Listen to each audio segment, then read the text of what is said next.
10-year-old best friends Alia and Bria were as different as night and day. Bria came from a loving, wealthy family, her world filled with warmth and comfort. Alia's world was cold. Her mother had passed away when she was just 7, leaving her with a father lost to alcohol and anger. His temper was a storm, and Alia was always in his path. That Christmas, the two girls decided to go caroling together, their youthful voices weaving through the chilly air. They agreed to split their earnings every day. One afternoon, while walking home, a shop window stopped them in their tracks. A beautiful white dress, pure as fresh snow, hung on a mannequin. Bria's eyes lit up with a longing so bright it pierced Alia's heart. In that instant, a secret mission was born in Alia's mind. She would buy that dress for Bria. From then on, Alia carefully tucked away her share of the caroling money. But her life was a constant battle.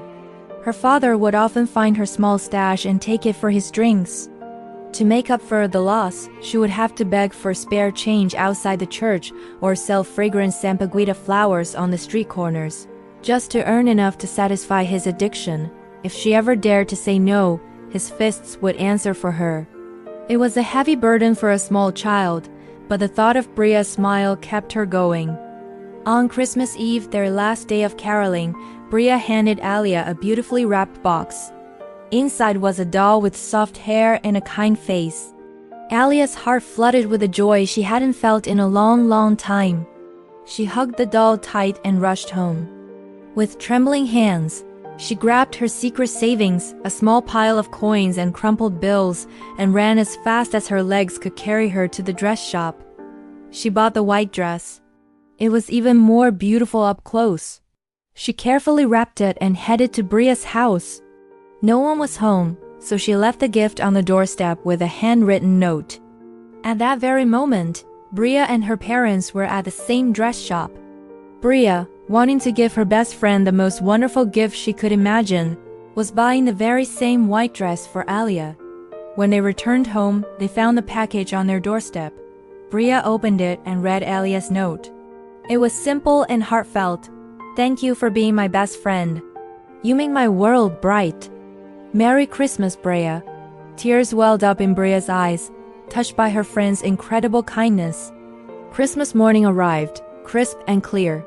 Bria, holding the dress she had bought, walked to Alia's small rundown house, excited to see her friend's face. But when she got there, she was met with a scene of chaos. Police cars, an ambulance, and a somber crowd filled the street. A neighbor, her face pale with shock, gently pulled Bria aside and told her the unthinkable.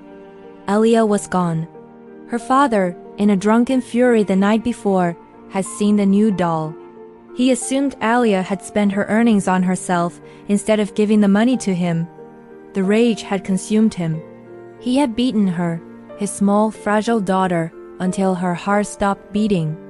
Bria's world collapsed. The bright Christmas morning turned into the darkest day of her life. At the funeral, two small figures stood as a heartbreaking testament to their friendship. Alia lay peacefully in her casket, finally free from pain, dressed in the pure white dress Bria had bought for her. And standing beside her, weeping for the friend she had lost, was Bria, wearing the identical white dress that Alia had sacrificed everything to give. Two friends, two dresses, one tragic story of love and loss. Their story reminds us to cherish the people who bring light into our lives, and to always look out for those who might be living in darkness. Thank you for listening.